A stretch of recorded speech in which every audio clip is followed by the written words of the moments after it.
Hello friends, स्वागत करिছোঁ मोर channel online study आसामলৈ। আজি আমি পলিটি কুৱেশ্যনবোৰ যিখিনি আসাম পুলিচ ৰিটেন এক্সামিনেশ্যনৰ বাবে ইম্পৰ্টেণ্ট হ'ব সেই কুৱেশ্যনখিনি ডিছকাছ কৰিম। প্ৰথম কুৱেশ্যনটো হৈছে the first health minister of independent India was. ভাৰতৰ প্ৰথম স্বাস্থ্য মন্ত্ৰী আছিলে। ইয়াৰ উত্তৰটো হ'ব ডি ৰাজকুমাৰী অমৃত কৌৰ। ডি ৰাজকুমাৰী অমৃত কৌৰ আছিলে ভাৰতৰ প্ৰথম ইণ্ডিপেণ্ডেণ্ট ইণ্ডিয়াৰ প্ৰথম স্বাস্থ্যমন্ত্ৰী। আৰু মৌলানা আবুল কালাম আজাদ, ইয়াত সৰি আব্দুল বুলি লিখা আছে, এইটো আবুল হ'ব। মৌলানা আবুল কালাম আজাদ আছিলে ভাৰতৰ প্ৰথম এডুকেশ্যন মিনিষ্টাৰ। আৰু মই যেতিয়া এই ভিডিঅ'টো ৰেকৰ্ড কৰি আছোঁ অৰ্থাৎ 11 নৱেম্বৰ তাৰিখে আজি এডুকেশ্যন ডে হয়। আৰু এওঁৰ নামতেই এই এডুকেশ্যন ডেটো চেলিব্ৰেট কৰা হয় every year in 11 November. Maulana Abul Kalam Azad প্ৰথম এডুকেশ্যন মিনিষ্টাৰ আছিলে ভাৰতৰ। দেন চৰ্দাৰ বল্লভভাই পেটেল আছিলে প্ৰথম ভাৰতৰ ডেপুটি প্ৰাইম মিনিষ্টাৰ বা উপ প্ৰধানমন্ত্ৰী আৰু প্ৰথম গৃহমন্ত্ৰী। আৰু চৰ্দাৰ বল্লভভাই পেটেলক বিছমাৰ্ক অফ ইণ্ডিয়া বুলিও কোৱা হয়, বিছমাৰ্ক অফ ইণ্ডিয়া। আৰু এওঁক লৌহ মানৱ বুলিও জনা যায়, আইৰণ মেন অফ ইণ্ডিয়া বুলিও জনা যায়। আনহাতে বিজয়লক্ষ্মী পণ্ডিত হ'ল UN জেনেৰেল এছেম্বলিৰ প্ৰথম ওমেন প্ৰেছিডেণ্ট। প্ৰথম সভাপতি আছিলে তেওঁ বিজয়লক্ষ্মী পণ্ডিত, UN জেনেৰেল এছেম্বলিৰ, ইউনাইটেড নেশ্যন জেনেৰেল এছেম্বলিৰ ওমেন প্ৰেছিডেণ্ট ফাৰ্ষ্ট। আগবাঢ়ো নেক্সট কুৱেশ্যন লৈ। 2 নম্বৰ প্ৰশ্নটো হ'ল who was appointed as constitution assembly's adviser in 1946 during the framing of Indian constitution. কাক সংবিধান সভাৰ পৰামৰ্শদাতা হিচাপে নিযুক্ত কৰা হৈছিলে? আৰু ইয়াৰ উত্তৰটো হ'ব BN ৰাও। BN ৰাওক সংবিধান সভাৰ পৰামৰ্শদাতা হিচাপে নিযুক্ত কৰা হৈছিলে। 3 নম্বৰ প্ৰশ্নটো হ'ল who headed the drafting committee of the constitution. সংবিধানৰ খচৰা সমিতিৰ নেতৃত্ব কোনে কৰিছিল? আৰু ইয়াৰ উত্তৰটো হ'ব doctor BR Ambedkar. BR Ambedkar এওঁ আছিলে সংবিধান সভাৰ ড্ৰাফটিং কমিটিৰ চেয়াৰমেন। আৰু মনত ৰাখিব ড্ৰাফটিং কমিটিত মুঠ 7জন মেম্বাৰ আছিলে, 7 মেম্বাৰ্ছ। আৰু তাৰে এজন আছিলে সৈয়দ মহম্মদ ছাদুল্লাহ, আৰু এওঁ অসমৰ পৰা আছিলে। The only member of the drafting committee of constituent assembly that is from Assam, that is Syed Mohammad Sadullah. আগবাঢ়ো নেক্সট প্ৰশ্নৰ ফালে। When did the constituent assembly adopted the constitution of India? ভাৰতৰ সংবিধান সভাই কেতিয়া ভাৰতৰ সংবিধান গ্ৰহণ কৰিছিল? আৰু ইয়াৰ উত্তৰটো হ'ব 26 নৱেম্বৰ 1949ত ভাৰতৰ যি সংবিধান আছে তাক এডপ্ট কৰা হৈছিলে। আনহাতে 26 জানুৱাৰী 1950ত ইয়াক ফুল্লি এনেক্ট কৰা হৈছিলে। অৰ্থাৎ the constitution came into force in 26 January 1950, but in 26 November 1949 itself it is adopted by the constituent assembly. আগবাঢ়ো নেক্সট কুৱেশ্যন ফালে। Who among the following was not a part of constitution assembly? সংবিধান সভাৰ নিম্নলিখিত কোন সংবিধান সভাৰ অংশ নাছিলে? আৰু ইয়াৰ উত্তৰটো হ'ব মহাত্মা গান্ধী। মহাত্মা গান্ধী সংবিধান সভাৰ অংশ নাছিলে। নেক্সট কুৱেশ্যনটো হ'ল on which day the constitution day is celebrated every year in India? কোনটো দিনত প্ৰতি বছৰে কোনটো দিনত সংবিধান দিৱস হিচাপে পালন কৰা হয়? আৰু ইয়াৰ উত্তৰটো হ'ব 26 নৱেম্বৰ। 26 নৱেম্বৰ তাৰিখে প্ৰত্যেক বছৰে সংবিধান দিৱস হিচাপে পালন কৰা হয়, যিহেতু 26 নৱেম্বৰ 1949ত কনষ্টিটিউশ্যনক এডপ্ট কৰা হৈছিলে। 7 নম্বৰ প্ৰশ্নটো হ'ল In 1946 who among the following was made the interim president of Indian Constituent Assembly? 1946 চনত নিম্নলিখিত কাক ভাৰতীয় সংবিধান সভাৰ অন্তৱৰ্তীকালীন সভাপতি হিচাপে নিযুক্ত কৰা হৈছিলে? আৰু ইয়াৰ উত্তৰটো হ'ব সচিদানন্দ সিনহা। বি সচিদানন্দ সিনহাক ইণ্টাৰিম প্ৰেচিডেণ্ট হিচাপে নিযুক্ত কৰা হৈছিলে আৰু এওঁ 2 দিনৰ কাৰণে ইণ্টাৰিম প্ৰেচিডেণ্ট হিচাপে কাৰ্যনিৰ্বাহ কৰিছিলে আৰু এওঁ 9 ডিচেম্বৰ 1946 পৰা 11 ডিচেম্বৰ 1946 কাৰ্যনিৰ্বাহ কৰিছিলে ইণ্টাৰিম প্ৰেচিডেণ্ট হিচাপে 2 দিনৰ কাৰণে। আৰু তাৰপিছত পাৰ্মানেণ্ট প্ৰেচিডেণ্ট হ'ল ৰাজেন্দ্ৰ প্ৰসাদ। 11 ডিচেম্বৰ 1946 পাছত পাৰ্মানেণ্ট প্ৰেচিডেণ্ট হ'ল ৰাজেন্দ্ৰ প্ৰসাদ। আগবাঢ়ো নেক্সট কুৱেশ্যন লৈ। The power of judicial review in the Indian Constitution and the provision of independence of judiciary is taken from which country?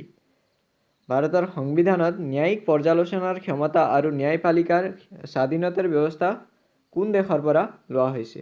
Judicial ৰিভিউটো কোন দেশৰ পৰা লোৱা হৈছে সেই প্ৰশ্নটো সুধিছে আৰু ইয়াৰ উত্তৰটো হ'ব ডি আমেৰিকা। USA পৰা এই প্ৰভিজনটো লোৱা হৈছে। আনহাতে জাৰ্মানীৰ পৰা এমাৰ্জেঞ্চি প্ৰভিজনটো লোৱা হৈছে। এমাৰ্জেঞ্চি প্ৰভিজনছ যি আপতকালীন প্ৰভিজন হয় সেইটো লোৱা হৈছে। আনহাতে অষ্ট্ৰেলিয়াৰ পৰা joint cheating of Lok Sabha and Rajya Sabha, joint cheating of parliament যি যুক্তভাৱে চিটিং হয় লোকসভা আৰু ৰাজ্যসভাৰ, সেই ছিষ্টেমটো অষ্ট্ৰেলিয়াৰ পৰা লোৱা হৈছিলে আৰু জাৰ্মানীৰ পৰা লোৱা হৈছিলে এমাৰ্জেঞ্চি প্ৰভিজনটো। আগবাঢ়ো 9 নম্বৰ প্ৰশ্নৰ ফালে। How many schedules are there in Indian constitution? ভাৰতৰ সংবিধানত কিমানটা অনুসূচী আছে? আৰু ইয়াৰ উত্তৰটো হ'ব 12টা। ভাৰতৰ সংবিধানত বৰ্তমান 12টা অনুসূচী আছে বা শ্বেডিউল আছে।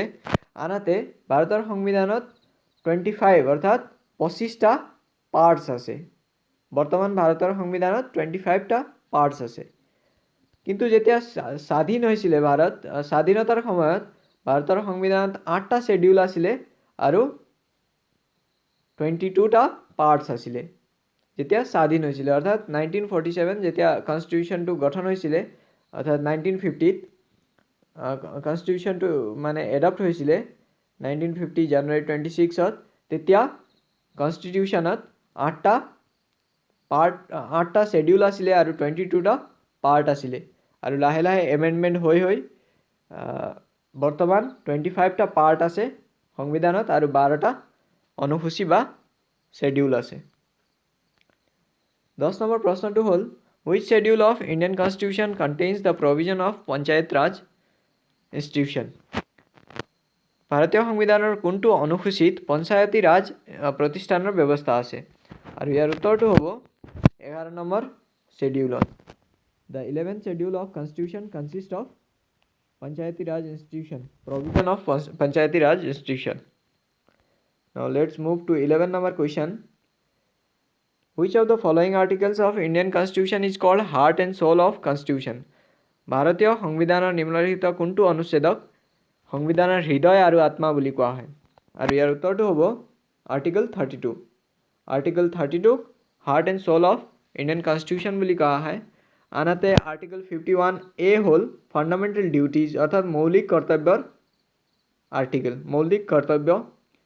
আৰু আৰ্টিকল 370 যোনটো এব্ৰগেট কৰা হৈছিলে সি জম্মু কাশ্মীৰৰ লগত স্পেচিয়েল প্ৰভিজনছ অফ জম্মু কাশ্মীৰৰ লগত জড়িত আছিলে। আৰু আৰ্টিকল 44টো হ'ল ইউনিফৰ্ম চিভিল কোডৰ আৰ্টিকলটো। ইউনিফৰ্ম চিভিল কোডৰ আৰ্টিকলটো হ'ল আৰ্টিকল 44। আৰু মনত ৰাখিব the heart and soul of constitution is article 32। আগবাঢ়ো 12 নম্বৰ প্ৰশ্নৰ ফালে। What is the maximum strength of Rajya Sabha? ৰাজ্যসভাৰ সৰ্বাধিক শক্তি কি বা মেম্বাৰৰ সংখ্যা কিমান? সৰ্বাধিক মেম্বাৰৰ সংখ্যা কিমান? সদস্যৰ সংখ্যা কিমান? আৰু the maximum strength of Rajya Sabha is 250। কিন্তু যদি সোধে প্ৰেজেণ্ট ষ্ট্ৰেংথ বা বৰ্তমান শক্তি বুলি সুধিলে বা সদস্যৰ সংখ্যা বুলি সুধিলে 245 হ'ব। আনহাতে যদি লোকসভাৰ মেক্সিমাম ষ্ট্ৰেংথটো সোধে সৰ্বাধিক শক্তিটো সোধে তেনেহ'লে 550 হ'ব। আনহাতে প্ৰেজেণ্ট ষ্ট্ৰেংথটো সোধে তেনেহ'লে 543 হ'ব। Present strength of Lok Sabha is 543 and maximum strength is 550.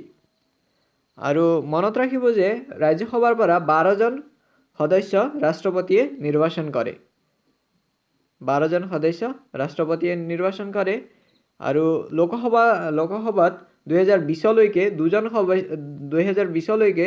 দুজন সদস্য লোকসভাতো ৰাষ্ট্ৰপতিয়ে মনোনীত কৰিছিলে, কিন্তু বৰ্তমান এই প্ৰভিজনটো উঠাই দিয়া হৈছে, এব্ৰগেট কৰি দিয়া হৈছে আৰু বৰ্তমান লোকসভাত কোনো সদস্যক ৰাষ্ট্ৰপতিয়ে মনোনীত নকৰে।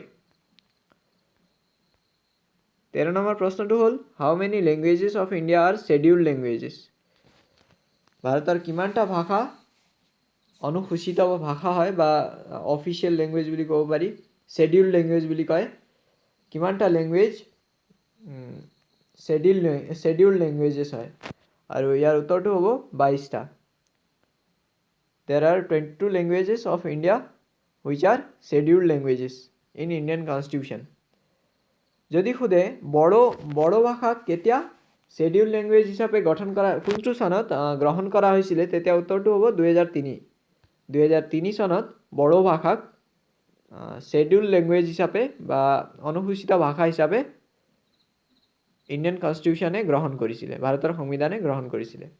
আগবাঢ়ো 14 নম্বৰ প্ৰশ্নৰ ফালে। when was the first amendment made to Indian Constitution? ভাৰতৰ সংবিধানত প্ৰথম সংশোধনী কেতিয়া কৰা হৈছিল, আৰু ইয়াৰ উত্তৰটো হ'ব 1951। 1951 চনত ভাৰতৰ সংবিধানত প্ৰথম সংশোধন কৰা হৈছিলে। আগবাঢ়ো 15 নম্বৰ প্ৰশ্নৰ ফালে। which amendment of Indian Constitution is also called as mini constitution? ভাৰতৰ সংবিধানৰ কোনটো সংশোধনী ক্ষুদ্ৰ সংবিধান বুলিও কোৱা হয়, আৰু ইয়াৰ উত্তৰটো হ'ব 42nd Amendment 1976। 1976 চনত 42nd এমেণ্ডমেণ্টটোক কোৱা হয় মিনি কনষ্টিটিউশ্যন বুলিও কোৱা হয়। আগবাঢ়ো 16 নম্বৰ প্ৰশ্নৰ ফালে। which schedule of Indian Constitution is related to the municipalities? ভাৰতীয় সংবিধানৰ কোনটো অনুসূচী পৌৰসভাসমূহৰ সৈতে সম্পৰ্কিত, আৰু ইয়াৰ উত্তৰটো হ'ব 12th অনুসূচী বা দ্বাদশ অনুসূচী হ'ল মিউনিচিপালিটিজৰ লগত সম্পৰ্কিত। আনহাতে 11th শ্বেডিউলটো আছিলে পঞ্চায়তী ৰাজ ইনষ্টিটিউশ্যনৰ লগত সম্পৰ্কিত 11th শ্বেডিউলটো। আনহাতে 12th শ্বেডিউল হ'ল মিউনিচিপালিটিজ বা পৌৰসভাসমূহৰ লগত সম্পৰ্কিত। আগবাঢ়ো 17 নম্বৰ প্ৰশ্নৰ ফালে। How many writs are there in Indian constitution? ভাৰতীয় সংবিধানত কিমানটা ৰিট আছে, ৰিটৰ প্ৰভিজন আছে, আৰু ইয়াৰ উত্তৰটো হ'ব 5টা। There are 5 writs present in Indian Constitution. These are, এটা কোৱা হয় হিবিয়াছ কৰ্পাছ, আনটো কোৱা হয় কুও ৱাৰাণ্টো, তৃতীয়টো হ'ল চাৰ্টিঅৰেৰি, 4th হ'ল মেণ্ডেমাছ, আৰু 5th হ'ল প্ৰহিবিশ্যন। হিবিয়াছ কৰ্পাছ, কুও ৱাৰাণ্টো, চাৰ্টিঅৰেৰি, মেণ্ডেমাছ আৰু প্ৰহিবিশ্যন, এই 5টা হ'ল ৰিটৰ প্ৰভিজন।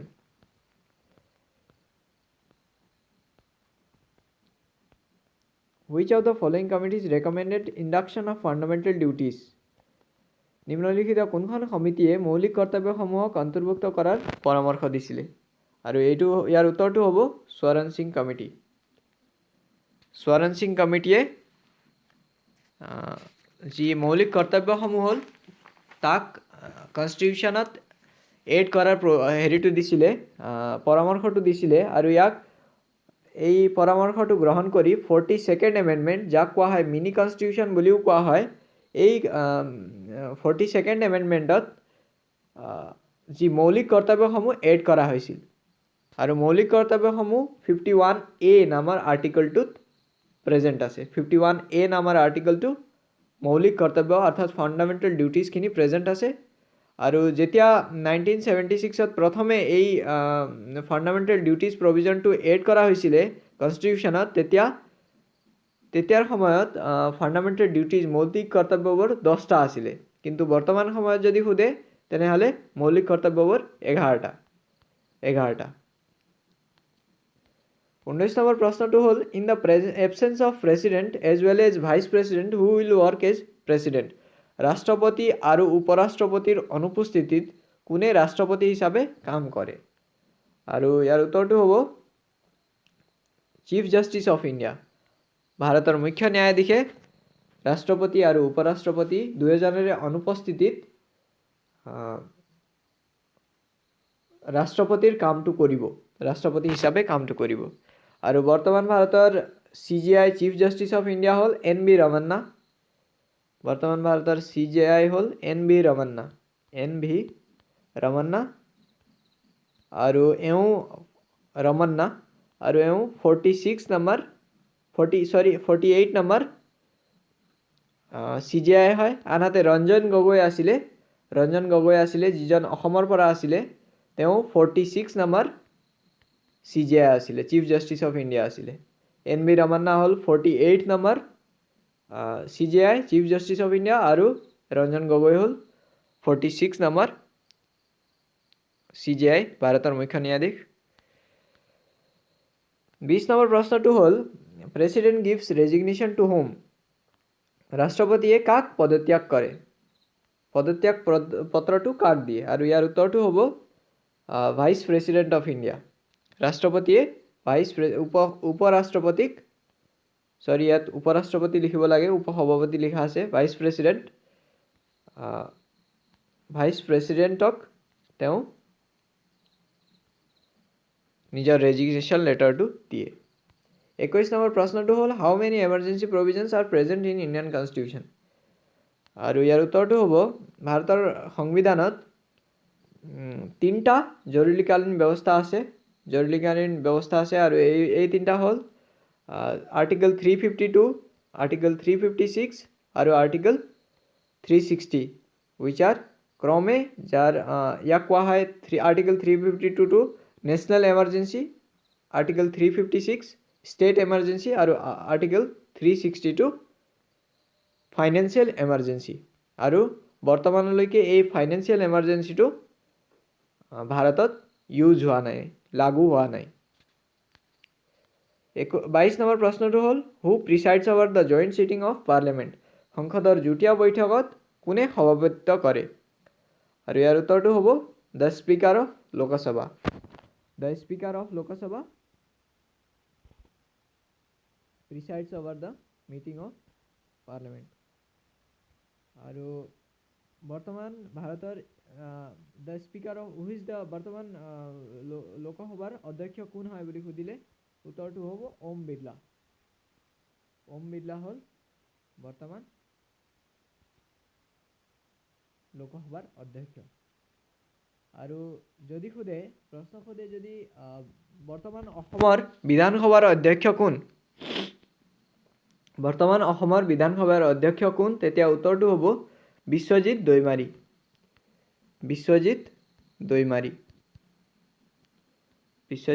দৈমাৰী হ'ল বৰ্তমান অসমৰ বিধানসভাৰ অধ্যক্ষ নাও আগবাঢ়ো 23 নম্বৰ প্ৰশ্নৰ ফালে who appoints the chief justice of India ভাৰতৰ মুখ্য ন্যায়াধীশ কোনে নিযুক্ত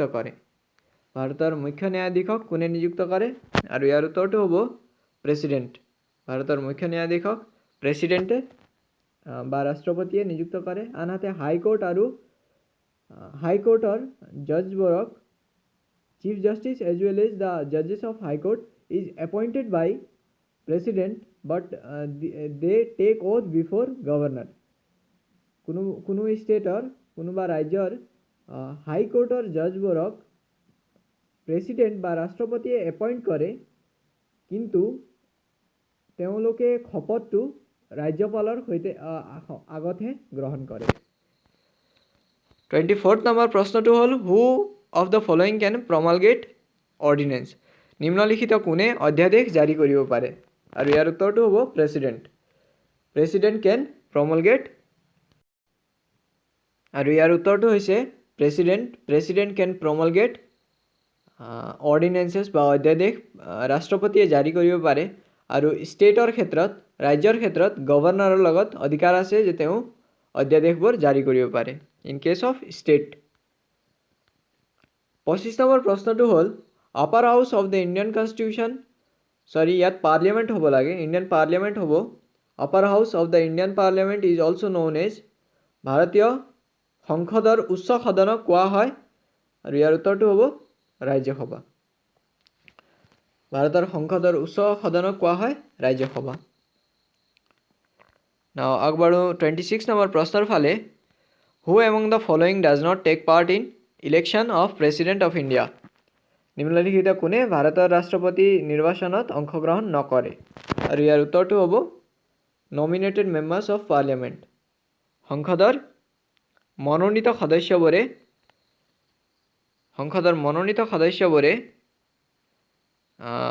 ৰাষ্ট্ৰপতিৰ নিৰ্বাচনত ভাগ নলয়। আনহাতে elected members of state assembly আৰু elected members of Lok Sabha as well as the elected members of Rajya Sabha takes part in the election of president. Let's move to the 27 নম্বৰ কুৱেশ্যন। ইয়াত কোৱা হৈছে how many members of Rajya Sabha can be nominated by president? ৰাজ্যসভাৰ কিমানজন সদস্যক ৰাষ্ট্ৰপতিয়ে মনোনীত কৰিব পাৰে? আৰু ইয়াৰ উত্তৰটো হ'ব 12। মুঠ 12জন সদস্যক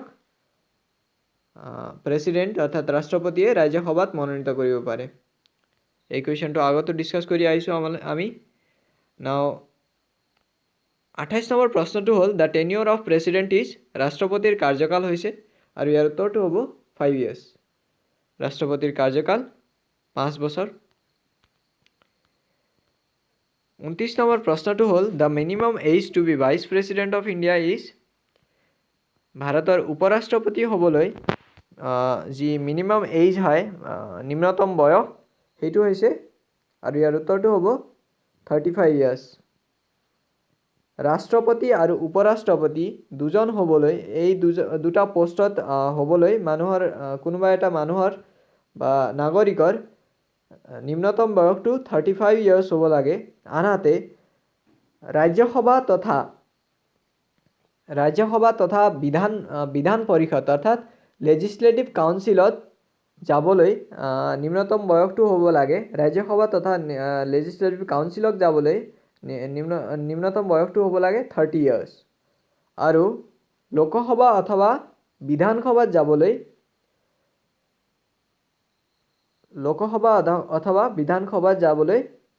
25 years হ'ব লাগে। ৰাজ্যসভা অথবা বিধান পৰিষদত যাবলৈ 30 years হ'ব, আৰু লোকসভা অথবা বিধানসভাত যাবলৈ 25 years হ'ব। আনহাতে পঞ্চায়ত ইলেকশ্যনত পাৰ্ট ল'বলৈ 21 years হ'ব লাগে মিনিমাম এজটো। পঞ্চায়ত ইলেকশ্যনত ভাগ ল'বলৈ 21 বছৰ হ'ব লাগে। আৰু মনত ৰাখিব, অসমত কোনো বিধান পৰিষদ নাই। অসমত লেজিছলেটিভ এছেম্বলিহে আছে, বিধানসভাহে আছে। বিধান পৰিষদ যাক কোৱা হয় লেজিছলেটিভ কাউন্সিল, সেইটো নাই। আৰু লেজিছলেটিভ কাউন্সিলৰ যি টেনিয়ৰটো থাকে, অৰ্থাৎ ৰাজ্যসভা আৰু যি লেজিছলেটিভ কাউন্সিল হয়, তাৰ কাৰ্যকালটো 6 বছৰ থাকে, 6 years, 6 বছৰ। আনহাতে লোকসভা আৰু বিধানসভাৰ টেনিয়ৰটো থাকে 5 years, 5 বছৰ। আৰু অসমত বিধান পৰিষদটো নাই। Legislative council is not present in Assam, but in 6 states of as of 2021, there are 6 states which have legislative council. ভাৰতত বৰ্তমান 2021 চনৰ হিচাপত 6টা ষ্টেট বা ৰাজ্য এনেকুৱা আছে য'ত বিধান পৰিষদটো প্ৰেজেণ্ট আছে। 10 নম্বৰ প্ৰশ্নটো হ'ল who appoints the governor of states? ৰাজ্যসমূহৰ ৰাজ্যপালক কোনে নিযুক্ত কৰে? আৰু ইয়াৰ উত্তৰটো হ'ব ৰাষ্ট্ৰপতি। President appoints the governors of any states. আৰু বৰ্তমান অসমৰ গভৰ্ণৰ হ'ল জগদীশ মুখী ডাঙৰীয়া হ'ল বৰ্তমান অসমৰ গভৰ্ণৰ। আগবাঢ়ো নেক্সট কুৱেশ্যনলৈ। Who is the supreme commander of defence forces of India? ভাৰতৰ প্ৰতিৰক্ষা বাহিনীৰ সৰ্বোচ্চ সেনাপতি কোন? আৰু ইয়াৰ উত্তৰ হ'ব প্ৰেচিডেণ্ট। ৰাষ্ট্ৰপতি হ'ল ভাৰতৰ প্ৰতিৰক্ষা বাহিনীৰ সৰ্বোচ্চ সেনাপতি বা commander supreme commander of defence forces in India আৰু বৰ্তমান ভাৰতৰ ৰাষ্ট্ৰপতি হ'ল Ramnath Kovind which is 14th নম্বৰৰ ৰাষ্ট্ৰপতি হয়। ৰামনাথ কোবিন্দ 14তম ৰাষ্ট্ৰপতি হয়। আনহাতে যদি সোধে হু is the present chief of defence staff of India, ভাৰতৰ বৰ্তমান CDS কোন হয়, তেতিয়া উত্তৰ হ'ব বিপিন ৰাৱত। ভাৰতৰ বৰ্তমান CDS হ'ল বা চিফ অফ ডিফেন্স ষ্টাফ হ'ল বিপিন ৰাৱত। আনহাতে বৰ্তমান ভাৰতৰ ডিফেন্স মিনিষ্টাৰ কোন হয় বুলি সুধিলে ৰাজনাথ সিং হ'ব। আৰু প্ৰাইম মিনিষ্টাৰ বুলি ক'লে নৰেন্দ্ৰ মোদী, নিশ্চয় জানে। 32nd নম্বৰ কুৱেশ্যন হ'ল in wish of the following country the presidential system of government does not exist. নিম্নলিখিত কোনখন দেশত ৰাষ্ট্ৰপতিৰ চৰকাৰৰ ব্যৱস্থা নাই? আৰু ইয়াৰ উত্তৰ হ'ব ভাৰত। ভাৰতত পাৰ্লিয়ামেণ্টাৰী ফৰ্ম অফ গভৰ্ণমেণ্ট থাকে আৰু সংসদীয় প্ৰণালী থাকে ভাৰতত, আৰু এই ওপৰৰ তিনিওটা দেশতে ৰাষ্ট্ৰপতি প্ৰেচিডেঞ্চিয়েল ছিষ্টেম অফ গভৰ্ণমেণ্ট থাকে। 33 নম্বৰ প্ৰশ্নটো হ'ল who appoints the controller and auditor general of India.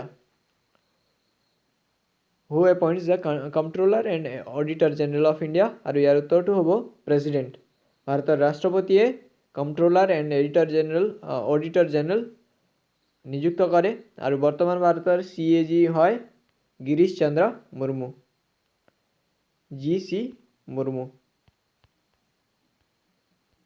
Murmu হয় বৰ্তমান ভাৰতৰ auditor and controller and auditor general of India. Next question is who hoist the national flag at the Red Fort on Independence Day. স্বাধীনতা দিৱসত লালকিল্লাত ৰাষ্ট্ৰীয় পতাকা কোনে উত্তোলন কৰে? আৰু ইয়াৰ উত্তৰটো হ'ব prime minister. Answer C, option number C, prime মিনিষ্টাৰে প্ৰধানমন্ত্ৰীয়ে স্বাধীনতা দিৱসত লালকিল্লাত ৰাষ্ট্ৰীয় পতাকা উত্তোলন কৰে। 35 নম্বৰ প্ৰশ্নটো হ'ল elections to the panchayats in the states are conducted by. নিম্নলিখিত কোনে ৰাজ্যসমূহৰ পঞ্চায়তসমূহৰ নিৰ্বাচন অৰ্থাৎ পঞ্চায়ত ইলেকশ্যনটো কণ্ডাক্ট কৰে? আৰু ইয়াৰ উত্তৰটো হ'ব চি, ষ্টেট ইলেকশ্যন কমিশ্যন। ৰাজ্যিক নিৰ্বাচন আয়োগে পঞ্চায়ত ইলেকশ্যনবোৰ কণ্ডাক্ট কৰে। আনহাতে ইলেকশ্যন কমিশ্যন অফ ইণ্ডিয়া, ভাৰতৰ নিৰ্বাচন আয়োগে ষ্টেট অৰ্থাৎ ৰাজ্য আৰু গোটেই ভাৰতৰ যি নেশ্যনেল ইলেকশ্যন হয় সেইটো হেণ্ডেল কৰে। ইলেকশ্যন কমিশ্যন অফ ইণ্ডিয়াই ভাৰতৰ নিৰ্বাচন আয়োগে ৰাজ্য আৰু নেশ্যনেল ইলেকশ্যনটো হেণ্ডেল কৰে। আনহাতে ষ্টেট ইলেকশ্যন কমিশ্যনে ৰাজ্যিক নিৰ্বাচন আয়োগে পঞ্চায়তসমূহৰ নিৰ্বাচন কৰে।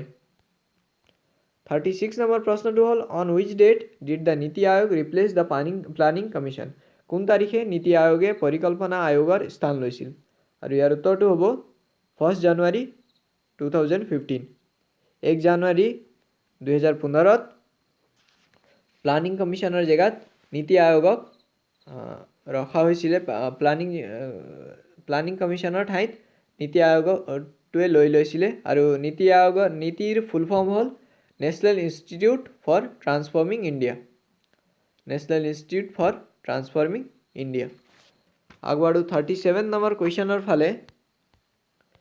হু was the first president of independent India? স্বাধীন ভাৰতৰ প্ৰথম ৰাষ্ট্ৰপতি কোন আছিলে? আৰু ইয়াৰ উত্তৰটো হ'ব ৰাজেন্দ্ৰ প্ৰসাদ আছিলে স্বাধীন ভাৰতৰ প্ৰথম ৰাষ্ট্ৰপতি। আনহাতে যদি সোধে স্বাধীন ভাৰতৰ প্ৰথম উপৰাষ্ট্ৰপতি কোন আছিলে, তেতিয়া উত্তৰটো হ'ব সৰ্বপল্লী ৰাধাকৃষ্ণন আছিলে first vice president of India. আগবাঢ়ো নেক্সট কুৱেশ্যনৰ ফালে। 38 নম্বৰ প্ৰশ্নটো হ'ল when was the first 5-year plan started in India? ভাৰতত কোনটো বছৰত 5 বছৰীয়া পৰিকল্পনা 5-year প্লানটো ষ্টাৰ্ট কৰা হৈছিলে? আৰু ইয়াৰ উত্তৰটো হ'ব 1951। 1951ত 5 বছৰীয়া যি পৰিকল্পনা 5 year প্লানটো ষ্টাৰ্ট কৰা হৈছিলে। নেক্সট কুৱেশ্যনটো হৈছে the present Lok Sabha is of which number? বৰ্তমান লোকসভা কোন সংখ্যাৰ? আৰু ইয়াৰ উত্তৰটো হ'ব the present Lok Sabha is 17th number, 17তম। নেক্সট কুৱেশ্যন 40 নম্বৰ কুৱেশ্যনটো হৈছে who was the first chief justice of independent India? স্বাধীন ভাৰতৰ প্ৰথম মুখ্য ন্যায়াধীশ কোন আছিলে? স্বাধীন ভাৰতৰ প্ৰথম মুখ্য ন্যায়াধীশ আছিলে Hiralal J Kania. Option C Hiralal J Kania আছিলে স্বাধীন ভাৰতৰ প্ৰথম মুখ্য ন্যায়াধীশ, first chief justice of India. আৰু যদি সোধে গুৱাহাটী হাইকোৰ্টৰ প্ৰথম চিফ জাষ্টিচ কোন আছিলে? যদি সোধে গুৱাহাটী হাইকোৰ্টৰ প্ৰথম চিফ জাষ্টিচ কোন আছিলে, তেতিয়া উত্তৰটো হ'ব R.F. লৰ্ডছ। R.F. লৰ্ডছ আছিলে গুৱাহাটী হাইকোৰ্টৰ প্ৰথম চিফ জাষ্টিচ।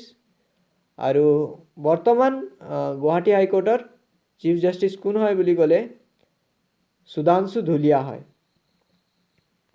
সুধাংশু ধুলিয়া হয় বৰ্তমান গুৱাহাটী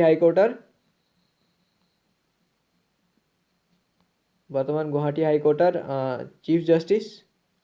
আৰু বৰ্তমান chief justice who is the chief justice present chief justice of India বুলি সুধিলে, বৰ্তমান ভাৰতৰ মুখ্য ন্যায়াধীশ কোন বুলি সুধিলে উত্তৰটো হ'ব N.V. ৰামান্না।